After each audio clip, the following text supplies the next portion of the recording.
लोकसभा चुनाव के लिए मोदी का टारगेट सेट है और एनडीए को 400 प्लस और बीजेपी को 370। प्रधानमंत्री मोदी जहां भी जा रहे हैं वहां 400 सीट का टारगेट दे रहे हैं। सारे सर्वे मोदी को हिंदी बेल्ट में मैक्सिमम सीटें दे रही हैं। जहां जहां गुंजाइश थी वो सारी सीटें मोदी ले रहे हैं, लेकिन फिर भी 400 का टारगेट पूरा नहीं हो रहा था। लेकिन अब मोदी ने ऐसा चक्रव्यूह रचा है कि वो 400 क्या उसके पार भी जा सकते हैं। कुछ नए गठबंधन पाइपलाइन में है और कुछ राज्यों में टारगेट बड़े हो गए हैं और कहीं पर ज्यादा सीटों पर मोदी लड़ रहे हैं। अब मोदी का खुद की पार्टी के लिए 370 का लक्ष्य है, जबकि मोदी के कम से कम 450 सीटों पर लड़ने की बात कम आ रही है। तभी तो 370 सीटें हासिल करेंगे और पूरा गुणा गणित इस रिपोर्ट में आप समझेंगे।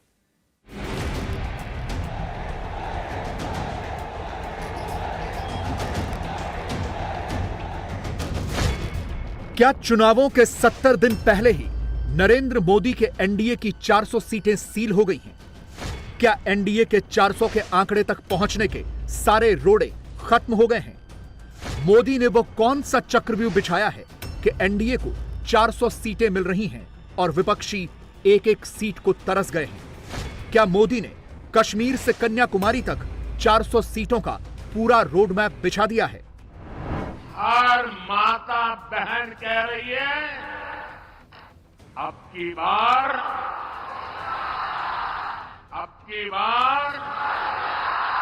जरा पूरी ताकत से बताइए, अब की बार एनडीए सरकार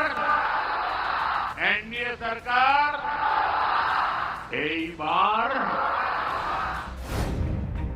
अपनी हर रैली में मोदी 400 सीटों की बात कर रहे हैं, लेकिन सवाल यह है कि ये 400 सीटें आएंगी कैसे? इंडिया टीवी सीएनएक्स के लेटेस्ट सर्वे में एनडीए को 378 सीटें मिल सकती हैं, यानी मोदी के टारगेट से 22 सीटें कम। और बीजेपी के लिए मोदी ने 370 का टारगेट रखा है, लेकिन इस ओपिनियन पोल में बीजेपी को 335 सीटें मिल रही हैं, यानी टारगेट से 35 सीटें कम। अब यहीं से सवाल आता है कि मोदी ये गैप कहां से भरेंगे? मोदी के तीसरी बार सरकार बनाने में तो कोई शक नहीं है। मोदी की हैट्रिक लग रही है, यह कंफर्म है, मगर 400 सीटें आने पर सवाल उठ रहे हैं। अब लगता है कि मोदी को 400 सीटों का क्लियर कट फॉर्मूला मिल गया है। हम आपको बताते हैं कि मोदी कहां से 400 सीटों का गैप पूरा करेंगे। यह गैप पूरा होगा नए गठबंधन से। खबर है कि बीजेपी और बीजेडी ओडिशा में गठबंधन कर सकते हैं। संकेत तो इसके तभी मिल गए थे जब मोदी मंगलवार को ओडिशा पहुंचे थे। अक्सर मोदी जब किसी विपक्ष शासित राज्य में जाते हैं तो वहां की राज्य सरकार पर खूब बोलते हैं, लेकिन मोदी ने ना तो नवीन पटनायक के खिलाफ कुछ कहा और ना ही ओडिशा की सरकार के खिलाफ। अब पता चला है कि दोनों दलों में गठबंधन को लेकर बातचीत चल रही है। सूत्र बता रहे हैं कि दोनों दलों के बीच में अलायंस फाइनल हो चुका है और इस गठबंधन के मुताबिक लोकसभा में बीजेपी बड़े भाई की भूमिका में होगी। ओडिशा की 21 सीटों में से बीजेपी 14 और बीजेडी 7 सीटों पर चुनाव लड़ सकती है। ओडिशा में लोकसभा चुनावों के साथ ही विधानसभा चुनावों के लिए भी वोटिंग होती है। इसीलिए पैक्ट यह हुआ है कि विधानसभा की 147 सीटों में से 100 पर बीजेडी और 47 पर बीजेपी कैंडिडेट उतारेगी, यानी ओडिशा में नवीन पटनायक मुख्यमंत्री और केंद्र में नरेंद्र मोदी प्रधानमंत्री। See, this is a developing situation, so we really don't have much to say. Our state leaders have gone to Delhi and we understand that the meeting is underway. So whatever will be decided will be declared by our national and state leadership. So we are waiting and watching the situation. BJP का कुनबा बढ़ेगा तो निश्चित तौर पर सीटें भी बढ़ेंगी, क्योंकि ओडिशा में लोकसभा की 21 सीटें हैं और अगर गठबंधन हुआ तो 21 की 21 सीटें एनडीए को मिल जाएंगी, क्योंकि कांग्रेस दूर दूर तक नहीं है। सीएनएक्स के लेटेस्ट सर्वे में ओडिशा की इन 21 में से 10 सीटें बीजेपी और 11 सीटें बीजेडी जीतती दिख रही है। यानी अगर गठबंधन हुआ तो ये 11 सीटें भी एनडीए के पास आ जाएंगी और उसका टोटल हो जाएगा 389 सीट। अलायंस हुआ तो बीजेपी और बीजेडी 15 सालों के बाद एक बार फिर से साथ आ जाएंगे। दोनों जब एक साथ होते थे तब भी कांग्रेस को धूल चटा देते थे, और वो भी तब जब कांग्रेस अच्छा प्रदर्शन करती थी। 1998 में दोनों ने एक साथ चुनाव लड़ा और 16 सीटें जीती। वोट शेयर रहा 48.7%। इसी तरह 1999 के लोकसभा चुनाव में भी दोनों साथ थे, 19 सीटें जीती और 57.6% का वोट शेयर रहा। 2004 में दोनों ने ओडिशा में 18 सीटों के साथ 49% वोट शेयर हासिल किया। 2019 में बीजेपी और बीजेडी अलग अलग लड़े, लेकिन दोनों का कंबाइंड वोट शेयर 81% के ऊपर रहा और सीटें थी 20। तब दोनों कांग्रेस के खिलाफ लड़ती थी। कांग्रेस मुख्य विपक्षी दल हुआ करता था, उसे वोट भी ठीक ठाक मिलते थे, लेकिन अब तो कांग्रेस का बहुत बुरा हाल हो चुका है। ओडिशा में 1998 में कांग्रेस को 41% वोट के साथ 5 सीटें मिली थीं। इसके बाद कांग्रेस का यह वोट शेयर धीरे धीरे घटता रहा और 2019 में कांग्रेस को सिर्फ 13.4% वोट मिले और 1 सीट मिली। लेकिन बीजेडी से गठबंधन के बाद भी एनडीए 400 का आंकड़ा पार नहीं कर पा रही है। इसके लिए आगे मोदी को क्या करना होगा? इसे हासिल करने के लिए और गठबंधन करने होंगे। और ऐसा ही गठबंधन की संभावनाओं से भरा हुआ प्रदेश है आंध्र प्रदेश, जहां बीजेपी का टीडीपी और तेलुगु स्टार पवन कल्याण की पार्टी जनसेना से गठबंधन तय बताया जा रहा है।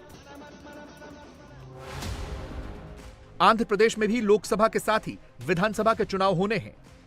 बीजेपी के पास आंध्र प्रदेश में कोई जनाधार नहीं है। 2019 के चुनावों में बीजेपी को आंध्र में 1% से भी कम वोट मिले थे। अभी तीनों ही दलों की सीट शेयरिंग क्या होगी, इसकी डिटेल्स तो नहीं आई हैं, लेकिन यह तय है कि आंध्र में टीडीपी ही सबसे ज्यादा सीटें लड़ेगी। चंद्रबाबू नायडू पहले भी एनडीए के साथ रहे हैं, लेकिन बाद में उन्होंने गठबंधन तोड़ दिया था। लेकिन अब उन्हें भी लग रहा है कि आंध्र प्रदेश में जगन मोहन को हराने के लिए उन्हें अलायंस करना होगा। सीएनएक्स के सर्वे में आंध्र की 25 सीटों में से 10 सीटें टीडीपी जीत सकती है। अगर गठबंधन हुआ तो ये सीटें बढ़ भी सकती हैं। गठबंधन की सूरत में ये 10 सीटें एनडीए के पास गईं तो उसका टोटल 399 सीट हो जाता है। बाकी बची 1 सीट, उसे भी देख लीजिए कि बीजेपी कहां से पूरी कर रही है। कहा जा रहा है कि पंजाब में अकाली दल के साथ एक बार फिर से गठबंधन हो सकता है। सीएनएक्स के सर्वे में शिरोमणि अकाली दल को पंजाब में 13 में से 1 सीट मिली थी, यानी ये सीट एनडीए के खाते में गई तो टोटल पूरा 400 हो जा रहा है। असल में सहयोगियों को भी बीजेपी के साथ फायदा मिलता दिख रहा है। उन्हें समझ आ गया है कि सीट भले ही कम मिल जाए, लेकिन एक बार गठबंधन हो जाए तो फिर जीत पक्की है, क्योंकि मोदी की तो लहर ही ऐसी है। हिंदी बेल्ट में तो बीजेपी अकेले सक्षम है, लेकिन इसके बावजूद अगर किसी पार्टी के साथ गठबंधन होता है तो फिर उस पार्टी के लिए यह सोने पर सुहागा है। जैसे उत्तर प्रदेश, जहां सबसे ज्यादा 80 लोकसभा सीटें हैं। बीजेपी चाहे तो अकेले ही लड़कर मैक्सिमम सीटें हासिल कर सकती है, लेकिन बीजेपी ने 100% स्ट्राइक रेट का टारगेट रखा है। इसीलिए पार्टी जहां भी संभव हो रहा है वहां गठबंधन कर रही है। अभी फिलहाल फाइनल घोषणा तो नहीं हुई, लेकिन 4 पार्टियों का गठबंधन तय है। बीजेपी तो है ही, इसके अलावा बीजेपी ने राष्ट्रीय लोकदल को 2 सीटें दे दी हैं। बागपत और बिजनौर सीट पर जयंत चौधरी ने अपने प्रत्याशियों के ऐलान भी कर दिए। आज घोसी सीट से भी ओम प्रकाश राजभर ने अपने प्रत्याशी का ऐलान कर दिया। यूपी की घोसी सीट से ओम प्रकाश राजभर के बेटे अरविंद राजभर चुनाव लड़ेंगे। 28 विधानसभा उत्तर प्रदेश के पूर्वांचल की हैं और 28 विधानसभा में एक अपनी ताकत है।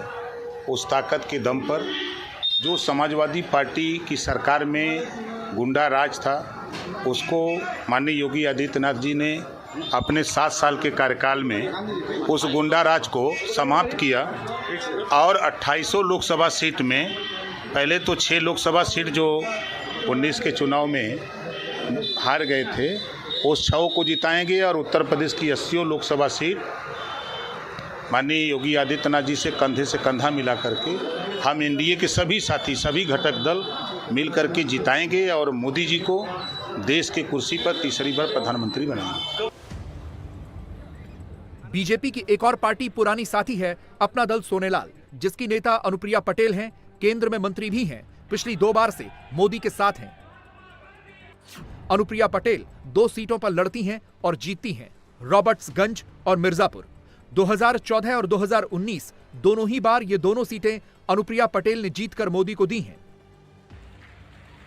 इस बार भी यही उम्मीद है कि उन्हें ये दोनों सीटें मिलेंगी। अनुप्रिया ने अपने कार्यकर्ताओं को बुलाकर पूरी तैयारी करने को कह दिया है।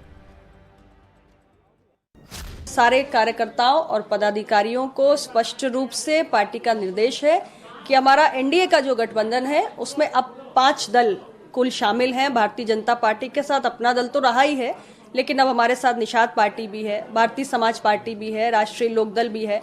तो जहां भी हमारे जिस भी एनडीए के घटक दल का प्रत्याशी हो, हमारे कार्यकर्ता जहां भी हैं, जिस सीट पर 80 सीटों पर 100% का स्ट्राइक रेट हो, इस लक्ष्य को ध्यान में रखते हुए हर प्रत्याशी को जिताने के लिए प्रयास करना है। पार्टी की जो भी अपेक्षाएं हैं वो हम अपने सहयोगी दल के शीर्ष नेतृत्व के साथ अभी बैठे थे। हाल ही में उनके साथ हमारी पार्टी का स्पष्ट जो मत है वो हम रख चुके हैं। सीटें हमारे जो इंटरेस्ट की हैं उसके बारे में चर्चा हो चुकी है। बहुत जल्दी हम कौन सी सीटें लड़ेंगे, कितनी सीटें लड़ेंगे, ये जानकारी सब आप सबके सामने आ जाएगी। ऐसे ही तो बिसात बिछेगी कि विरोधी एक एक सीट के लिए तरस जाएं, लेकिन मोदी ने खुद अपनी पार्टी के लिए भी तो बड़ा टारगेट सेट किया हुआ है। मोदी ने बीजेपी के लिए 370 सीटें जीतने का लक्ष्य रखा है। अब सीएनएक्स का सर्वे बता रहा है कि बीजेपी को अकेले अपने दम पर 2024 के लोकसभा चुनाव में 335 सीटें मिल सकती हैं, यानी टारगेट से 35 सीट कम। सवाल है कि बीजेपी इसे कहां से पूरा करेगी, ये 35 सीटें कहां से लाएगी। अब इसे समझते हैं। जिन्हें मोदी के 370 सीटें लाने पर शक हो, वो जरा ये तस्वीरें देख ले। ये किसी सिनेमा हॉल के बाहर की तस्वीरें नहीं हैं, बल्कि आज की श्रीनगर की तस्वीरें हैं, जहां प्रधानमंत्री नरेंद्र मोदी की रैली होनी थी और उनकी रैली में पहुंचे लोगों के बैठने के लिए सीटें कम पड़ गईं। बताया जा रहा है कि श्रीनगर के इस स्टेडियम में 35,000 लोगों के बैठने की व्यवस्था थी, लेकिन इसके अलावा 25,000 सीटें और लगाई गईं और बहुत से लोग खड़े ही रहे। भले ही जम्मू कश्मीर में लोकसभा की सिर्फ 6 सीटें हों, लेकिन जब मोदी के नाम पर इतना क्रेज उस कश्मीर घाटी में दिख रहा हो, जहां कभी तिरंगा भी नहीं लहरा सकते थे, तो ये चमत्कार ही है जो मोदी ने मुमकिन करके दिखाया है। काफी बदलाव आया है डेवलपमेंट के लिहाज से। आप देखिए कि जो इससे पहले जो पैकेज आता था, बजट आता था, उससे कई गुना ज्यादा जो है बजट जो है इस बार आया। आर्टिकल 370 हटने के बाद जो है आम आदमी जो है वो खुश है और कश्मीर के लोग जो है पीस चाहते हैं, अमन चाहते हैं। जो उन्होंने नारा दिया था सबका साथ, सबका विकास, सबका प्रयास, और वो आज देखने को मिल रहा है। इनका काम और इनके ख्यालात, आई थिंक मेरे ख्याल में ऐसे लीडर बहुत कम पैदा होते हैं सदियों में। लोग या तो पट्टी बांधते हैं अपने आंखों पर या कोई, मैं इसलिए आप देखें यहाँ विकास किस तेजी से हो रहा है। मैं नहीं कहता हूँ सब कुछ हो गया, बहुत कुछ करने की जरूरत है, लेकिन we can not just reject it कि on the basis of hatred. Modi ji एक ऐसे नेता है कि जिन्होंने कश्मीर को एक्चुअली, जो कश्मीर की एक्चुअली जनता जो है, उनके जो दिल की बातें हैं, उन दिल की बातों को सुना है और उनको प्लेटफॉर्म पे ला करके कश्मीरियों के लिए एक जन्नत, जिसको हम बोलते हैं कश्मीर एक जन्नत, रियली में अब एक जन्नत क्रिएट करी है, जिसमें हम बहुत अच्छे से बहुत खुशी से रहे हैं। जो 70 सालों में नहीं हुआ वो मोदी जी ने 9 साल में किया है।